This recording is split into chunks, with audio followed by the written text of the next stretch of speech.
যখন আপনি কথায়, কথায় কনস্টিপেশনের ওষুধ নেন, অ্যাসিডিটির জন্য ওষুধ নেন, তাহলে লেট মি এক্সপ্লেইন আপনি আসলে আপনার শরীরের কি ক্ষতি করছেন। যখন আপনি কথায়, কথায় গ্যাসের ওষুধ খান এবং আপনার কনস্টিপেশনের জন্য ওষুধ খান, তখন যেটা হয় আমাদের পেটের যে খাবার হজমের বা শোষণের যে এনভায়রনমেন্ট সেটা আপনি নষ্ট করে ফেলছেন।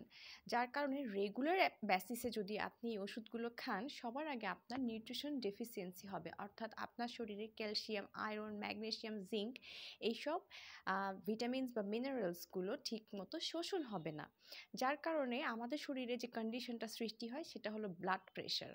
এখন যখন ব্লাড প্রেশার বেড়ে যাবে, আপনি নরমালি ব্লাড প্রেশারের ওষুধ খাবেন এবং ব্লাড প্রেশারের ওষুধ যেটা করে সেটা হচ্ছে আমাদের কোলেস্টেরলের রিডিংকে চেঞ্জ করে দেয়।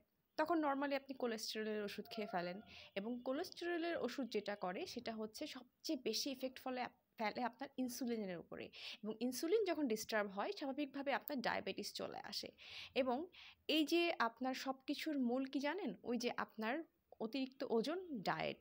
এবং অতিরিক্ত ওজন ডায়েট যদি আপনি ঠিক না করেন, আপনার কনস্টিপেশন এবং অ্যাসিডিটি কোনোভাবেই ঠিক করা সম্ভব না।